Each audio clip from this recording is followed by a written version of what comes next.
Me friends and ఫ్యామిలీతో సరదాగా బయటకు వెళ్ళటానికి కారు లేదా అయితే వెంటనే ఈ నెంబర్కి కాల్ చేయండి. నమస్తే, వెల్కమ్ టు సుమన్ టీవీ. ప్రస్తుతం మనతో పాటు ఉన్నారు ఫర్టిలిటీ స్పెషలిస్ట్ రేణుకా మేడంతో మాట్లాడదాం. నమస్తే మ్యామ్. నమస్తే మ్యామ్, ఇప్పుడు స్త్రీకి లైంగిక సమస్యలకి కారణాలు ఏముంటాయంటారు? అంటే అలాగే మనం మెన్స్ కూడా మాట్లాడుకుందాం. ఫస్ట్ అయితే లేడీస్ గురించి చూసుకుంటే ఈ సెక్షువల్ డిస్ఫంక్షన్ అంటాం దీన్ని. ఎస్పెషల్లీ ఆడవాళ్ళకి ఇది అన్అడ్రస్డ్ ప్రాబ్లం. అంటే తొందరగా బయటకు రారు. అంటే అసలు కొంతమందికి అయితే వాళ్ళకి ఆ ప్రాబ్లం ఉందని కూడా వాళ్ళకి తెలియదు. అది వాళ్ళు నార్మల్ అని అనుకుంటారు, కానీ దానివల్ల కొన్ని కాన్సిక్వెన్సెస్ ఫేస్ చేస్తూ ఉంటారు. Most unaddressed and most neglected problem. అంటే డిస్ఫంక్షన్, సెక్షువల్ డిస్ఫంక్షన్ అనగానే చాలా మటుకు మగవాళ్ళ దాని గురించే మాట్లాడతారు, దాని గురించే డిస్కషన్స్, దాని గురించే ట్రీట్మెంట్స్ కూడా. ఆడవాళ్ళ దానికి వచ్చేసరికి అసలు ఆడవాళ్ళకు కూడా ఈ సెక్షువల్ డిస్ఫంక్షన్ ఉంటుందా అనేది కూడా చాలా మందికి తెలీదు, కానీ అది ఉంది, ఆ ప్రాబ్లం అనేది ఉంటుంది. సో ఈ సెక్షువల్ డిస్ఫంక్షన్ అనేది ఉండటానికి మెయిన్గా 2 రీజన్స్, అంటే రీజన్స్ అని కాదు, కేటగిరీస్ అని చెప్పొచ్చు. ఒకటి డిజైర్ తక్కువ ఉండడం, దాన్ని లెస్ లిబిడో అంటాము. రెండోది సెక్స్ చేసినప్పుడు పెయిన్ కానీ డిస్కంఫర్ట్ కానీ ఉండటం. సో ఈ 2 సెక్షువల్ డిస్ఫంక్షన్లోకే వస్తాయి. ఫస్ట్ కేటగిరీకి వస్తే అంటే తక్కువ డిజైర్ ఉండటం అనేది, అది ఫస్ట్ కామనెస్ట్ ఏంటి అని అంటే హార్మోనల్ ఇంబ్యాలెన్స్. అంటే కొంతమందికి ఇలా పీసీఓడి ఉన్న వాళ్ళకి డిజైర్ తక్కువ ఉంటుంది, లిబిడో తక్కువ ఉంటుంది. తర్వాత ఈ మెనోపాజ్ వచ్చే ముందర ఆర్ పెరీమెనోపాజల్ పీరియడ్ అంటాం. సో మెనోపాజ్ వచ్చే ముందర, మెనోపాజ్ వచ్చిన తర్వాత కూడా కొన్ని ఇయర్స్ వరకు కూడా ఆ హార్మోన్ ఫ్లక్చువేషన్స్ వల్ల కొంచెం డిజైర్ అనేది తక్కువ ఉంటుంది. ఇంకొంతమందికి జనరల్ హెల్త్ బాగోలేక, మామూలుగా అంటే మనకి ఎప్పుడైతే బాడీలో ఏదైనా హెల్త్ ప్రాబ్లం ఉంటే మన ఎనర్జీ అంతా కూడాను మన వైటల్ ఫంక్షన్స్కి వెళ్ళిపోతుంది. ఫస్ట్ ఏదన్నా మిగతా ఎనర్జీ మిగిలితే అప్పుడు ఈ ఎక్స్ట్రా ఫంక్షన్స్కి వెళ్తుంది. సో ఏదైనా general health issues, chronic health issues ఉన్నప్పుడు కూడా డిజైర్ అనేది తక్కువ ఉంటుంది. ఇంకొకటి స్ట్రెస్, ఎస్పెషల్లీ వర్కింగ్ ఉమెన్కి. సో ఇంట్లో వర్క్ చేసుకోవాలి, ఆఫీస్కి వెళ్ళాలి, అక్కడ స్ట్రెస్ ఉంటుంది, ఫిజికల్గాను మెంటల్గాను. ఇంట్లోనూ ఫిజికల్గాను మెంటల్ స్ట్రెస్. ఇంటికి వచ్చేసరికి ఓపిక ఉండదు, అసలు అటువైపు ధ్యాసే ఉండదు. సో దానివల్ల కూడా లిబిడో డిజైర్ అనేది తక్కువ ఉంటుంది. ఇంకొకటి, అది కూడా ఒక రకంగా చెప్పాలంటే నెగ్లెక్టెడ్ అనే చెప్పచ్చు, రిలేషన్షిప్లో ఇష్యూస్.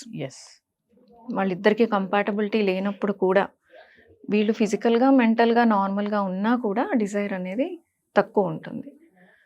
ఇది తక్కువ లిబిడో ఉండటానికి కారణాలు. పెయిన్ ఆర్ డిస్కంఫర్ట్, వీటికి మెయిన్ రీజన్ ఏంటి అని అంటే వెజనల్ ఇన్ఫెక్షన్స్ ఉన్నప్పుడు కూడా పెయిన్ వల్లనో డిస్కంఫర్ట్ వల్లనో సెక్స్ అంటేనే వాళ్ళకి భయం అనిపిస్తుంది. కొంతమందికి కొన్ని ప్రొసీజర్స్ అవుతాయి, లైక్ నార్మల్ డెలివరీ అయినప్పుడు ఎపిసియోటమీ అంటాము. అంటే కింద చిన్నగా కట్ చేసి డెలివరీ ఈజీగా అవ్వటానికి కట్ చేసి మళ్ళీ సూచర్ చేస్తాము. సూచర్ చేసేటప్పుడు ఒక్కొక్కసారి నర్వ్స్ దెబ్బతిని దానివల్ల అక్కడ కొంచెం ప్రెషర్ ఆర్ కొద్దిగా టచ్ చేసిన పెయిన్ ఉండటం అది ఉంటుంది. ఆర్ కొంతమందికి ఇన్ఫెక్షన్స్ వచ్చి సిస్ట్లు ఫామ్ అవుతాయి, బార్తలిన్ సిస్ట్లు అంటాము. అవి కూడా సర్జికల్గా రిపేర్ చేయాల్సి వస్తుంది. అలాంటి ప్రొసీజర్స్ చేసినప్పుడు కూడా నరాలు దెబ్బతిని కొంతమందికి సెక్స్ చేసినప్పుడు పెయిన్ ఉంటుంది. ఇంకొకటి ఎండోమెట్రియోసిస్. సో ఎండోమెట్రియోసిస్ అంటే మన మెన్స్ట్రువల్ బ్లడ్ రివర్స్లో వెళ్ళి లోపలంతా స్ప్రెడ్ అయ్యి దానివల్ల లోపలంతా ఒక పచ్చిగా అంటే రాగా ఉండటం వల్ల ఇంటర్ కోర్స్ అప్పుడు బాగా పెయిన్ ఉంటుంది అనమాట. సో దానివల్ల పాపం పిల్లలకి కూడా ఇబ్బంది పడుతూ ఉంటారు. సో ఈ పెయిన్ అనేది ఈ మెయిన్ రీజన్స్. ఇంకొకటి సైకలాజికల్గా వస్తుంది, అంటే యాక్చువల్ పెయిన్ కాదు, వాళ్ళకి ఫిజికల్గా అంతా బాగానే ఉంటారు, కానీ వాళ్ళకి ఇక్కడ మెంటల్గా భయం, దాన్ని వెజైనిస్మస్ అంటాం. అంటే అంతా నార్మలే ఉంటుంది, జస్ట్ ఆ భయం వల్ల వాళ్ళు చాలా పెయిన్ఫుల్ ప్రొసీజర్ అని ఇమాజిన్ చేసుకోవడం వల్ల నిజంగానే వాళ్ళ పెయిన్ ఫీల్ అవుతారు. సో దాన్ని వెజైనిస్మస్ అంటారు. ఇవి సెక్షువల్ ఇష్యూస్ అనమాట, ఇంటర్ కోర్స్లో ఇబ్బంది పడేది. దీన్ని సాల్వ్ చేసుకోవడం చాలా ఇంపార్టెంట్. ఎందుకు అని అంటే, ఒకటి పిల్లలు, ప్రెగ్నెన్సీ, అదొకటి. సెకండ్ థింగ్ రిలేషన్షిప్లో మిస్అండర్స్టాండింగ్స్ రాకూడదు ఆర్ స్మూత్గా వెళ్ళాలి అని అంటే ఇవి సార్ట్ అవుట్ చేసుకోవాలి, Yes. నెగ్లెక్ట్ చేయకూడదు. అంటే బాధ్యతలు పెరగడం వల్ల కూడా ఉంటుంది అదే ఉంటుంది స్ట్రెస్ కదా. అనేది అదే Yes, కదా, yes. ఇంట్లో బయట అన్ని చోట్ల రెస్పాన్సిబిలిటీస్ ఎక్కువ ఉండటం మీద దాని మీద జాస వెళ్ళదు ఆటోమేటిక్ గా. ఏజ్ పెరుగుతున్న కొద్ది కూడా ఇంట్రెస్ట్ తగ్గిపోతూ ఉంటుంది, హార్మోన్స్ తగ్గిపోతూ ఉండటం వల్ల. Yes. ఫస్ట్ దీనికి సాల్వ్ చేసుకోవాలి అని అంటే ఫస్ట్ ఓపెన్ గా కమ్యూనికేట్ చేయాలి. అంటే చాలా మంది మొహమాట పడతారు, సిగ్గుపడతారు. నేను ఈ ఆస్పెక్ట్ గురించి కంప్లైంట్ చేస్తే నన్ను ఏమన్నా జడ్జ్ చేస్తారేమో, ఫస్ట్ ఇదే వస్తుంది. అంటే నాకేంటి దీని గురించి అడుగుతున్నారు, ఇది కంప్లైంట్ అని చెప్తున్నారు ఏంటి, నన్ను వేరేగా అర్థం చేసుకుంటారేమో అని చాలా మటుకు ఆడవాళ్ళు అసలు డాక్టర్ని కూడా అప్రోచ్ అవ్వరు అండ్ పార్ట్నర్తో కూడా డిస్కస్ చేయరు అసలు. Yes. అంటే వాళ్ళు ఇంటర్ కోర్స్ అప్పుడు కూడా ఎలా అయితే మేల్ పార్ట్నర్ ఎంజాయ్ చేస్తారో ఫీమేల్ పార్ట్నర్ కూడా ఎంజాయ్ చేయాలి. ఆ ఎంజాయ్మెంట్ లేనప్పుడు, ఏదో మెకానికల్గా అయినప్పుడు ఆటోమేటిక్గా డిజైర్, ఇంట్రెస్ట్ అన్నీ తగ్గిపోతాయి. Yes. దాంతో ఎక్స్క్యూజెస్ ఎతుకుతూ ఉంటారు. అది ఎప్పుడు సార్ట్ అవుట్ అవుతుంది? పార్ట్నర్ తోటి ప్రాపర్గా కమ్యూనికేట్ చేసినప్పుడు. సో పార్ట్నర్తో నాకు ఇది ఇలా ఉంది, ఇబ్బంది ఉంది అని ఓపెన్ అయ్యి చెప్తే చాలా మటుకు సాల్వ్ Solve అయిపోతుంది. అయిపోతుంది. అక్కడ ఆ లెవెల్లో సాల్వ్ కానప్పుడు డాక్టర్ హెల్ప్ తీసుకోవాలి. Yes. అంటే నిజంగా ఏదైనా ఫిజికల్గా ప్రాబ్లం ఉందా చూసుకోవాలి. Yes. అదొకటి. థర్డ్ థింగ్, ఒక్కొక్కసారి కొంతమందికి కౌన్సిలింగ్స్ అవసరం పడతాయి. ఇప్పుడు వెజినిస్మస్ అని చెప్పారంటే ఏమీ ప్రాబ్లం ఉండదు కానీ మైండ్ సెట్లో ప్రాబ్లం ఉంటుంది. సో వాళ్ళకి రిపీటెడ్గా కౌన్సిలింగ్స్ ఇస్తూ ఉంటే ఈ ప్రాబ్లమ్ సెట్ అవుతాయి. Yes. అలాగే ఏదైనా వెజైనల్ ఇన్ఫెక్షన్స్ ఉంటే వాటికి ట్రీట్మెంట్స్ తీసుకోవటము, లేదంటే ఒక్కొక్కసారి కొంతమందికి జెల్స్ ఇస్తూ ఉంటాం. జెల్స్ వల్ల ఇంటర్ కోర్స్ అనేది స్మూత్గా అవుతూ ఉంటుంది. కొంతమందికి ఇలా సర్జరీస్ అయ్యి అక్కడ నర్వ్స్ దెబ్బతిన్న వాళ్ళకి లేజర్ ట్రీట్మెంట్స్ కానీ, లేకపోతే ఆ స్కార్ని కొంచెం నారో డౌన్ చేయడానికి సర్జరీస్ కానీ ఉంటాయి. ఇలాంటి ప్రొసీజర్స్ చేస్తూ ఉంటాము.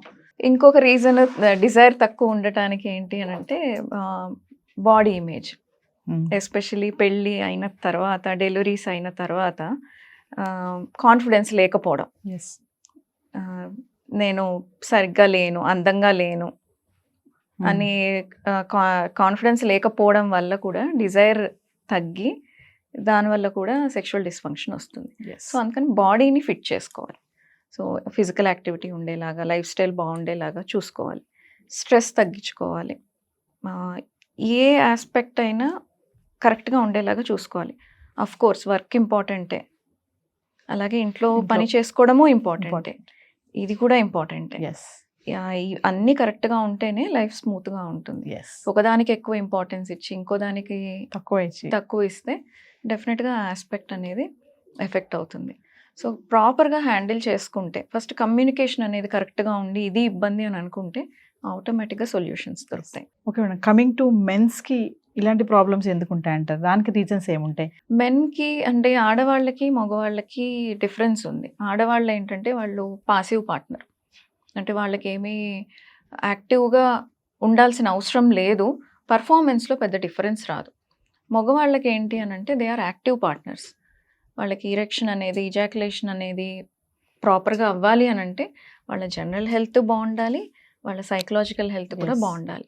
చాలా మటుకు 90% ఈ సెక్షువల్ డిస్ఫంక్షన్స్ మగవాళ్ళలో కనిపించేది సైకలాజికలే ఉంటాయి. ఒక 5% మాత్రమే ఫిజికల్గా Physical. నిజంగా ప్రాబ్లం ఉండి బాడీలో ఏదైనా హెల్త్ ఇష్యూస్ ఉండటం వల్ల Yes. ఉంటాయి. సైకలాజికల్గా కూడా ఏంటి అని అంటే ఒక్కసారి సరిగ్గా వాళ్ళు పర్ఫామ్ చేయలేకపోతే నెక్స్ట్ టైం అది అలా క్యారీ ఆన్ అయిపోతూ ఉంటుంది, వాళ్ళకి ఆ భయం ఉండిపోతుంది. సో దానివల్ల వాళ్ళు ఇంకా అలా కంటిన్యూస్ ఒక క్రానిక్ ఇష్యూ అయిపోతుంది అనమాట. సో ఫిజికల్గా హెల్త్ పరంగా ప్రాబ్లమ్స్ అని అంటే అఫ్ కోర్స్ జనరల్ హెల్త్ బాగాలేని వాళ్ళకి బీపీలు, షుగర్లు, దానికి వాడే మందులు, ఇవన్నిటి వల్ల కూడా పర్ఫార్మెన్స్ మీద ఎఫెక్ట్ పడుతుంది. కొంతమందికి సైకియాట్రిక్ సంబంధించిన మెడిసిన్స్ వాడుతూ ఉంటారు. సో దానివల్ల కూడా వాళ్ళకి ఇరెక్షన్, ఇజాక్యులేషన్ ఇష్యూస్ ఉంటాయి. షుగర్స్ అన్కంట్రోల్గా ఉండటం వల్ల కూడా వాళ్ళకి ఇరెక్షన్ ఇష్యూస్ వస్తాయి. తర్వాత హార్మోనల్ ప్రాబ్లమ్స్, టెస్టోస్టెరాన్ హార్మోన్ చాలా డౌన్ అవ్వటం వల్ల Yes. ప్రాబ్లమ్స్ ఉంటాయి. ఒబేసిటీ, బాగా వెయిట్ ఎక్కువ ఉండటం, దానివల్ల కూడా డిజైర్ తక్కువ ఉంటుంది, అట్ సేమ్ టైమ్ పర్ఫార్మెన్స్ కూడా ఇబ్బంది పడుతూ ఉంటారు. నెక్స్ట్ ఇన్ఫెక్షన్స్, లోకల్గా అక్కడ ఇన్ఫెక్షన్ వచ్చినప్పుడు, స్కిన్కి ఏరియాలో ఇన్ఫెక్షన్స్ వచ్చినప్పుడు కూడా పెయిన్ ఉంటూ ఉంటుంది. Yes. దానివల్ల కూడా వాళ్ళకి సెక్షువల్ డిస్ఫంక్షన్స్ ఉంటాయి. సో ఏదేమైనా బ్యాలెన్సింగ్ గా ఇద్దరు కూర్చొని కోఆర్డినేషన్ గా బాధ్యతగా పరంగా ఆఫీస్ వర్క్, ఇల్లు వర్క్, నెక్స్ట్ ఇది కూడా ఇద్దరు బ్యాలెన్సింగ్ కూర్చొని కోఆర్డినేషన్ చేసుకుంటే ఫ్యామిలీ అనేది హ్యాపీగా ఉంటుంది, ఎటువంటి ప్రాబ్లమ్స్ లేకుండా. Open communication is the Yes. Key. ఏదైనా Yes, yes. కానీ especially any relation, Yes. Wife and husband అనే కాదు, ఏ రిలేషన్ అన్నా ఫ్లరిష్ అవ్వాలి అని అంటే ముందు ఆ మూమెంట్ లో నాకు ఇది ప్రాబ్లమ్ గా ఉంది అని Yes. కూర్చొని మాట్లాడుకున్నప్పుడు అక్కడికక్కడ సాల్వ్ సాల్వ్ అయిపోతాయి. అయిపోతుంది. లేదు అంటే అది అలా క్యారీ ఆన్ అయిపోతాయి. స్ప్రెడ్ అవుతూ ఉంటుంది. Thank you ma'am.